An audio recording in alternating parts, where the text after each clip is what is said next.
Allah Bapa yang bertahta di dalam kerajaan sorga, Bapa yang kami imani di dalam nama anak-Mu Tuhan Yesus Kristus, kami bersyukur buat penyertaan-Mu untuk 1 minggu yang sudah kami lewati bersama, sebelum kami akan memasuki minggu yang baru dengan semua tantangan dan warna yang boleh akan kami miliki bersama, boleh kami akan memenangkan, kami akan diingatkan, dikuatkan oleh firman Tuhan pada pagi hari ini. Hikmat dan kebijaksanaan yang daripada Engkau saja boleh mengurapi kami untuk memahami akan kebenaran firman itu. Dengarkanlah doa permohonan kami ini. Amin. Bagi kita yang ibadah di gedung gereja ini dan bahkan juga yang dari kediaman kita, selamat hari Minggu bagi kita semua. Shalom. Saudara-saudara, di minggu ke-24 setelah Trinitatis ini, firman Tuhan yang boleh menyapa kita dari Injil Markus pasal 13, Injil Markus pasal 13 ayat yang pertama sampai ayat yang ke-8. Saya akan bacakan untuk kita semua. Ketika Yesus keluar dari bait Allah, seorang muridnya berkata kepadanya, "Guru, lihatlah betapa kokohnya batu-batu itu dan betapa megahnya gedung-gedung itu." Lalu Yesus berkata kepadanya, "Kau lihat gedung-gedung yang hebat ini, tidak satu pun akan dibiarkan terletak di atas batu yang lain, semuanya akan diruntuhkan." Ketika Yesus duduk di atas bukit Zaitun, berhadapan dengan bait Allah, Petrus, Yakobus, Yohanes, dan Andreas bertanya sendirian kepadanya, "Katakanlah kepada kami, bila manakah itu akan terjadi, dan apakah tandanya kalau semuanya itu akan sampai kepada kesudahannya?" Maka mulailah Yesus berkata kepada mereka, "Waspadalah, supaya jangan ada orang yang menyesatkan kamu. Akan datang banyak orang dengan memakai namaku dan berkata, 'Akulah dia,' dan mereka akan menyesatkan banyak orang. Dan apabila kau mendengar deru perang atau kabar-kabar tentang perang, janganlah kamu gelisah. Semuanya itu harus terjadi, tetapi itu belum kesudahannya. Sebab bangsa akan bangkit melawan bangsa, dan kerajaan melawan kerajaan. Akan terjadi gempa bumi di berbagai tempat, dan akan ada kelaparan. Semua itu barulah permulaan penderitaan menjelang zaman baru." Demikian firman Tuhan. Saudara-saudara, kita bisa memahami bahwa setiap Yesus hadir, bahkan dalam kehadiran Yesus di berbagai tempat, bahkan juga dalam berbagai suasana yang berbeda, selalu ada hal-hal yang baru, ya, hal-hal yang baru yang ditampilkan oleh Yesus.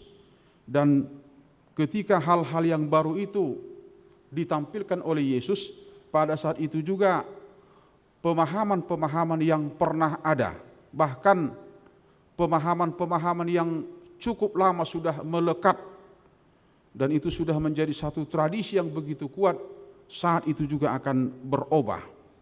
Oleh karena itu memang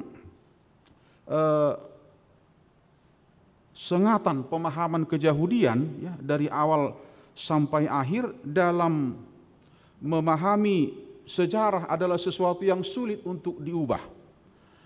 Apakah itu faktor bahwa mereka pernah sakit, pernah menderita, kemudian tidak ada lagi keinginan untuk menderita kembali, kemudian ada kerinduan bahwa suatu saat mereka akan tampil menjadi satu kerajaan yang jaya dan lain sebagainya.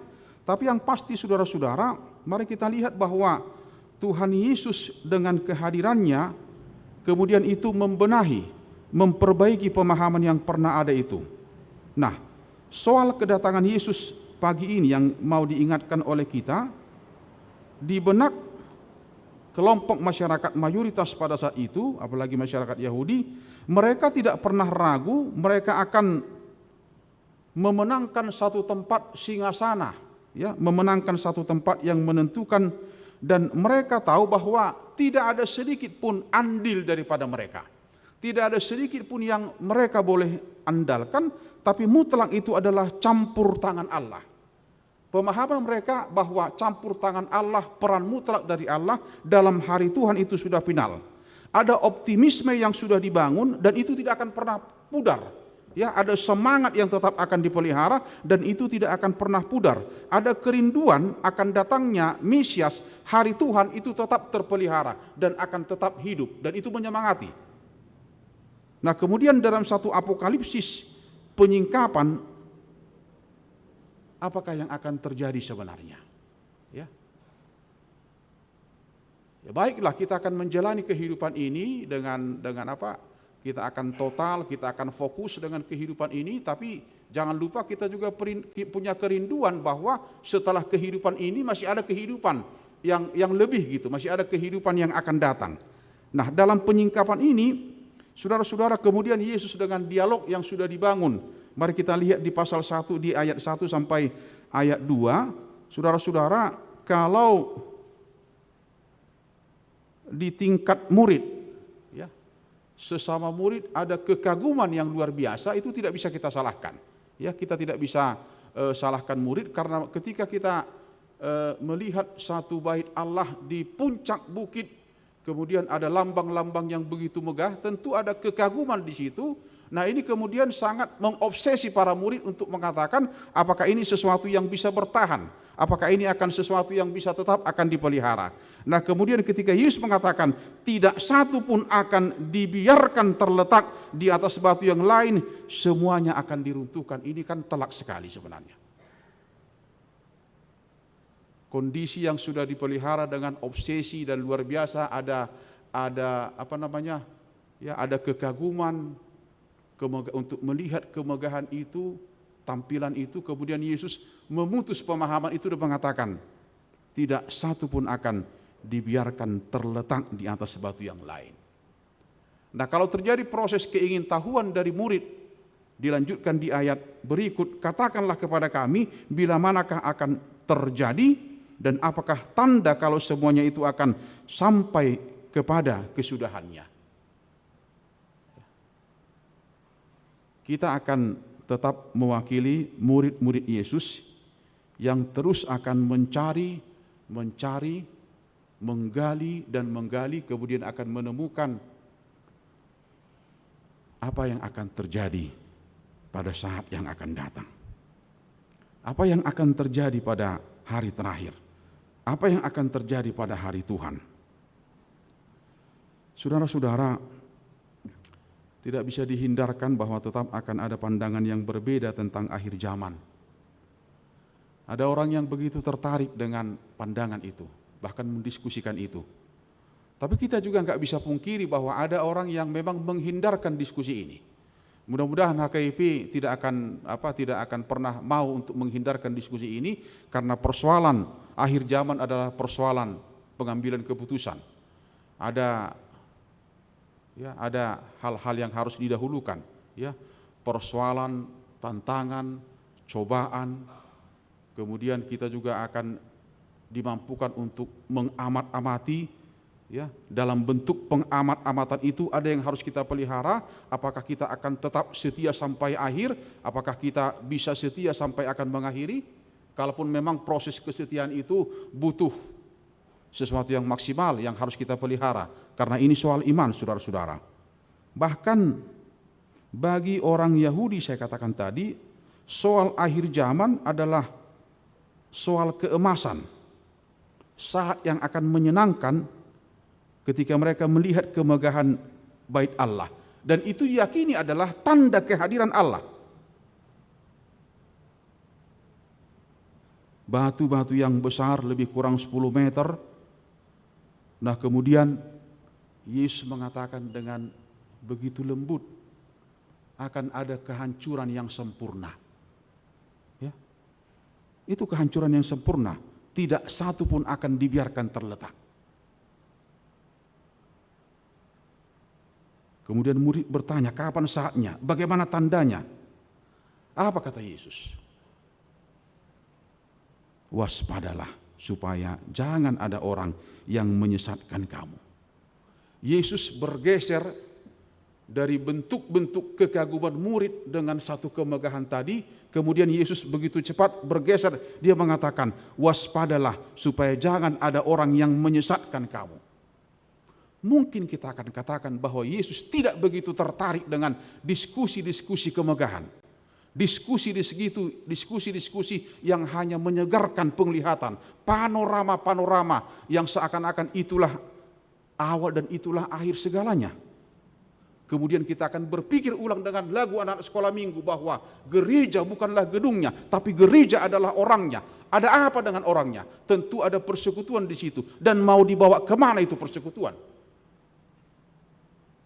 Apakah persekutuan itu tetap bertahan menjadi persekutuan yang akan tetap setia sampai akhir? Atau mungkin persekutuan itu akan menjadi persekutuan mojok? Persekutuan yang bisa didikte, yang bisa dikendalikan. Saya berpikir saudara-saudara, itu akan terjadi dalam proses kehidupan kita secara pribadi, dalam mematangkan semua itu dan mengenal bahkan memahami, kemudian memenangkan itu, karena ini soal iman. Ketika kita berhasil memenangkan itu, kemudian kita akan menyaksikan, mari sama-sama untuk memenangkan kehidupan ini dengan kehidupan yang akan selalu menjaga kesetiaan itu sampai akhirnya. Karena soal umur itu bukan soal kita, soal waktu itu soal Tuhan. Semua itu limit Tuhan yang pegang. Kemudian kalau Yesus katakan soal tanda yang mengawali kejadian dan saatnya itu bisa diidentikan sebenarnya bagi ibu-ibu kami di sini yang pernah mengandung, ya, menunggu kelahiran. Tentu proses ada hal yang harus dilalui di situ dan begitu sakit, ada cobaan. Ya. Saya mengingat persis ini ketika kelahiran daripada Boru Maria itu, ya. Jadi saya ingat persis itu. Jadi sudah buka 4. Jadi saya bilang sama Inang, masih tahan? Saya bilang, tidak katanya. Kemudian dokter ahli kandungan katakan, tekenlah Pak Pendeta katanya. Saya teken. Ya. Saya bisa bayangkan bagaimana seorang ibu dalam proses melahirkan anak itu. Cukup sakit. Dia akan tetap berusaha supaya proses kelahiran itu normal. Tapi karena enggak dia tahan, dia enggak mampu, kemudian ya sudahlah, sesar saja. Nah kalau diidentikan dengan proses itu cobaan yang begitu luar biasa, ya. Apa yang menguatkan? Ya kalau kita bisa diskusi dengan ibu-ibu kami di sini, apa yang membuat ibu-ibu, apa yang membuat para ibu-ibu kami di sini, berusaha dengan proses itu, ya, dengan sekuat tenaga. Tentunya kita katakan, ya, walaupun saya bukan ibu, tentunya ibu mengatakan tidak ada yang bisa memahami kebahagiaan itu ketika dia melewati proses itu, ya. Dan sebelum proses itu kan ada 9 bulan 10 hari dia harus bawa kandungan itu kemana-mana. Nah kemudian ketika dia melahirkan bayi itu tidak ada yang bisa membayar dan tidak ada yang bisa menghitung atau mencoba memahami bentuk sukacita itu ketika sang ibu melahirkan anak itu, hasil dari buah kandungannya itu. Nah kalau Yesus dengan mengidentikan proses itu seperti proses kehamilan, saya pikir kita setia. Saya pikir kita setuju pagi ini Bapak Ibu dan para pemuda bahwa memang kita enggak usah cerewet, kita enggak usah mengeluh kalau soal-soal cobaan, soal-soal tantangan tetap akan kita alami dalam kehidupan kita ini. Amin. Ya sudahlah. Ya, memang frekuensinya kita enggak tahu, ya. Kualitasnya kita enggak tahu, kuantitasnya juga kita enggak tahu sampai berapa lama. Tapi ada yang harus kita akan bangun dalam kehidupan kita ini supaya kita tetap menjadi pribadi yang setia untuk melewati hal-hal ini sesulit apapun. Bahkan mungkin itu enggak masuk dalam logika kita. Ya, soal-soal prediksi, soal-soal dan segala macam. Bapak, Ibu dan para pemuda, kita juga mau diajak enggak usah lihat tanda-tanda. Apa yang bisa kita kerjakan, kerjakan saja.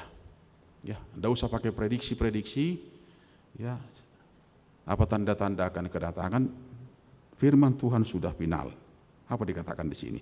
Akan datang banyak orang dengan memakai namaku dan berkata, akulah dia, dan mereka akan menyesatkan banyak orang. Sebenarnya tanda-tanda yang Yesus katakan sudah terjadi. Sudah terjadi. Kita bisa sangat terpesona, saudara-saudara ya teh. Kita bisa sangat terpesona dengan seperti murid tadi itu. Bahkan kagum, berlebihan. Sangat menikmati suasana itu. Dan kita tidak sadar ada yang membuat kita begitu terlena, bahkan sangat terlena. Kita terlena dengan pekerjaan kita. Ya. Kemudian kita juga mau supaya panca indera ini dimanjakan. Kan di situ sekarang kan? Coba lihat kawan-kawan yang ibadah di mall. Coba lihat kawan-kawan ibadah yang di satu-satu gedung ya, yang sangat dimanjakan dengan penglihatannya, pendengarannya, dengan sound system yang begitu apik, rapi, tersusun. Dia sangat menikmati itu, kemudian dia mengklaim diri pendeta, saya bertumbuh ketika saya memasuki persekutuan seperti itu. Omong kosong. Omong kosong. Saya bertumbuh katanya. Apakah Anda bertumbuh dengan limit waktu yang seperti itu? Tidak. Saya pikir orang yang jujur akan melihat bahwa ketika dia hidup, ketika dia mengawali hidup di dunia ini, dia merasakan sentuhan-sentuhan Tuhan. Dia merasakan berkat-berkat Tuhan itu. Kalau kita jujur. Jadi jangan ada pernah yang mengklaim seakan-akan saya menikmati persekutuan itu, saya menemukan Tuhan, saya sudah mendengarkan suara Tuhan. Itu adalah kesombongan rohani yang harus segera kita selesaikan dalam hidup kita.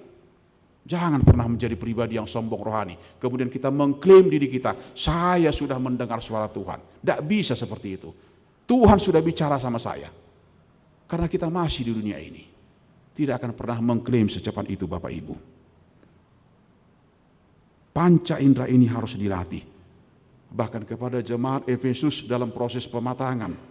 Kepada jemaat Ibrani penulis katakan, latih panca indera itu. Supaya mampu bedakan mana yang benar dan mana yang tidak benar. Dalam memilih ibadah juga itu tantangan kepada kita sekarang. Ada ratusan sekte, denominasi, bahkan dalam memilih persekutuan. Kita mengklaim diri saya sulit bertumbuh di situ, katanya. Ya. Ada sesuatu yang sangat memikat, saya sangat menikmati. Itu kan kembali kepada pribadi kita. Saya selalu katakan itu di tengah-tengah pelayanan. Tolong jangan salahkan persekutuan. Persekutuan itu kan orangnya gitu.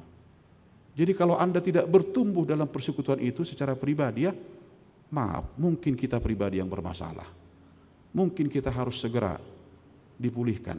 Kalau kita tidak betah di persekutuan itu, kalau kita tidak nyaman, ya, saya tidak akan mau supaya kita menyalahkan orang lain, tapi mari kita kembalikan kepada diri kita. Jangan pernah menjadi pribadi yang bermasalah. Jangan menjadi pribadi batu sandungan, skandalon di tengah-tengah persekutuan. Kalau kita tidak bisa membantu persekutuan itu, kita mengambil sikap untuk berdiam diri dan mendukung persekutuan itu dengan doa, tanpa pernah untuk menjelekkan persekutuan itu kepada yang lain. Itu tidak baik. Karena proses bertumbuh adalah proses meditasi pribadi, doa-doa pribadi, pembacaan renungan secara pribadi. Kemudian kita memaknai itu di tengah-tengah komunitas kita, keluarga dan persekutuan, apalagi gereja. Bahkan untuk mengenal tanda-tanda itu. Firman hanya membantu kita. Dan apabila kamu mendengar deru perang, semuanya itu harus terjadi. Tetapi itu belum kesudahannya.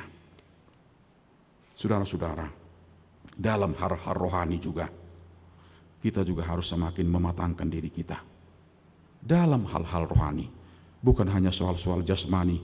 Kalau tanda-tanda kemudian penyesat, haliluon ya, poda haliluon, ini juga harus kita maknai bersama-sama. Bagaimana kemampuan saya untuk mengenal bahwa itu tidak benar, bahwa ajaran itu tidak benar? Yang pertama, mari kita pahami dulu ajaran yang benar. Kita nggak usah mencari-cari sesuatu ini tidak benar, sesuatu ini palsu. Mari kita juga lebih dahulu untuk mengetahui mana yang ori, mana yang benar. Firman Tuhan nggak usah ditambah-tambah, nggak usah dikurang-kurang. Firman Tuhan nggak usah ditafsir-tafsir. Cukup itu hanya membantu kita untuk memahami kebenaran firman Tuhan. Bahkan juga dengan sajian-sajian rohani.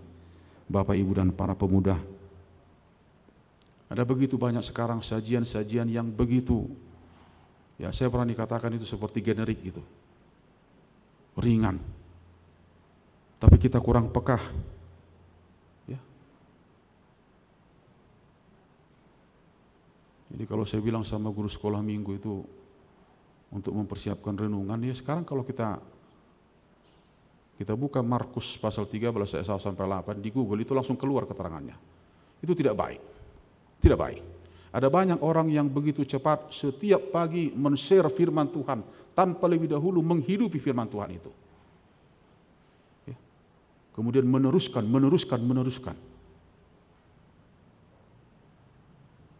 Saya punya pengalaman waktu sermon pendeta di Medan, ada seorang pendeta atau mungkin dia kehilangan waktu persiapan, kemudian dia mempersiapkan sermon dengan kopas. Diambil dari Google. Ada pendeta itu yang mengatakan, pendeta muda, tolong belajar katanya. Karena dia mengkopas. Iya. Jadi kalau kita berani men-share firman Tuhan, soal kebenaran itu ya, saya yakin kita lebih dahulu sudah mempergumulkan ayat itu. Mempergumulkan dan memenangkan ayat itu. Karena sekarang ada banyak sajian-sajian rohani, YouTube dan lain sebagainya. Kalau kita sedang dengan itu nggak ada masalah. Tapi tolong lebih hati-hati. Ya. Apakah itu eisegesi atau eksegesi? Apakah ada pemahaman yang dalam di situ? Ya. Karena sekarang ada sajian-sajian yang mengklaim, nah kemudian arahnya adalah kesombongan rohani, mencuri kemuliaan Allah, seakan-akan dia yang lebih hebat, kemudian Allah nggak kelihatan, dan lain sebagainya.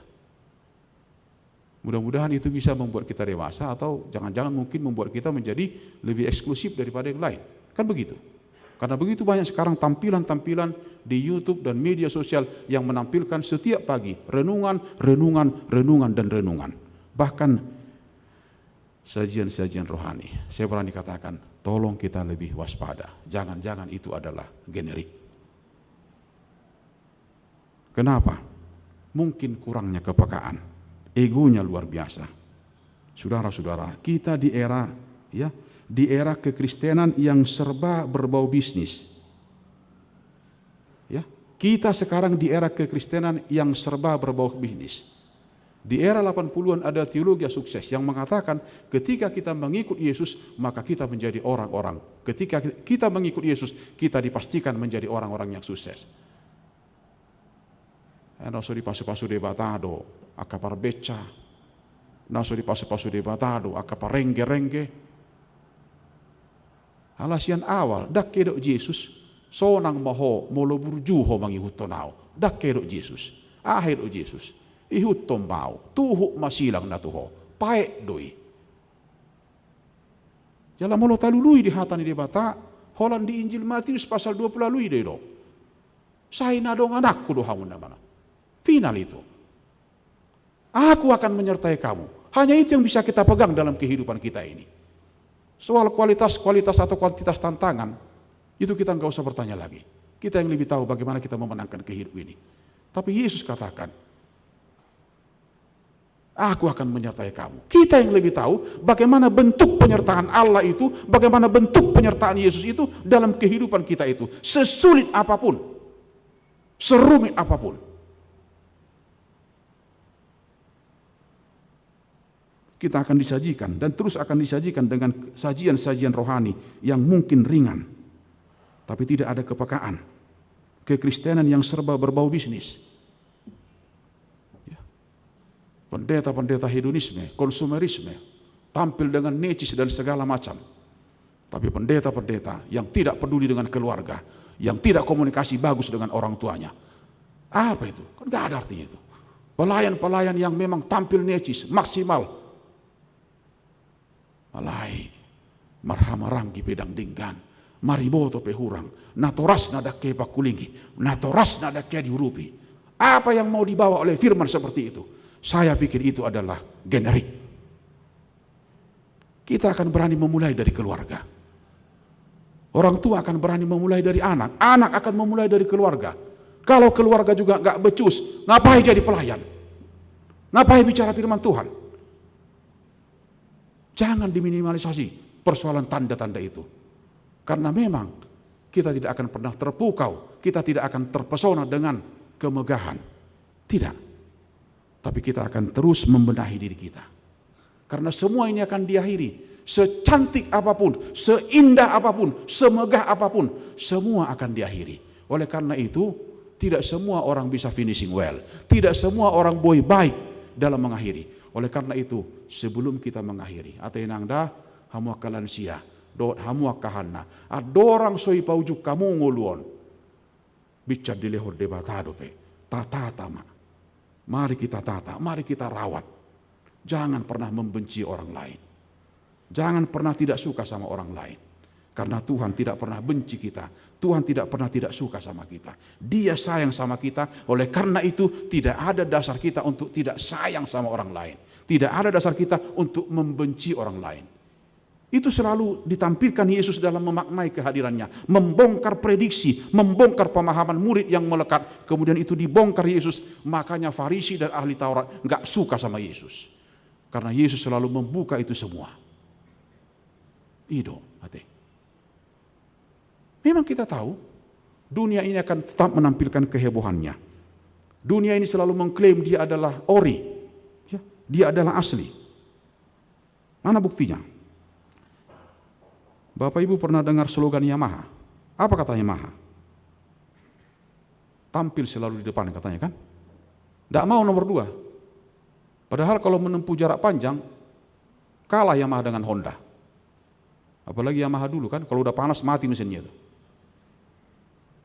Apa slogan Semen Padang? Pernah lihat Bapak Ibu dan para pemuda? Slogan Semen Padang, kami telah berbuat sebelum yang lain memikirkannya katanya. Luar biasa itu kan? Mereka sudah kerja, orang lain masih tell me. Itu yang akan ditawarkan oleh dunia ini. Itu adalah trademark yang berfungsi sebagai pembawa pesan. Tapi keasliannya, tapi mutunya nanti dulu. Oleh karena itu, sebagai anak-anak Tuhan, sebagai persekutuan, kita harus hati-hati. Jangan hanya menampilkan trademark, ya. Mengklaim kita adalah ori, tapi sering kita gagal paham. Ya. Sering kita gagal paham. Karena mengklaim diri kita, seakan-akan kita sudah sangat betul-betul memahami dalam bidang rohani juga. Bapak Ibu, jangan pernah mengatasnamakan Tuhan untuk tutupi motivasi yang jahat. Jangan pernah menjadi pribadi yang kelihatan lebih rohani, padahal kita adalah orang yang paling munafik. Jangan kelihatannya lebih rohani, padahal kita masih suka bicarakan orang lain. Ini juga yang harus kita jaga, kita rawat. Kalau Yesus katakan, dan apabila kau mendengar deru perang, semuanya itu harus terjadi, tetapi itu belum kesudahannya. Semua bangsa akan bangkit, akan terjadi gempa, semua itu barulah permulaan penderitaan. Sada habuyun yakana porseya, ya, satu kemampuan orang percaya, kita akan ditampilkan dengan semua keruwetan. Kita akan semakin banyak melihat keruwetan. Tapi orang percaya tidak akan pernah kehilangan jati diri, tidak akan pernah terbawa oleh arus, ya, dengan keruwetan tadi itu.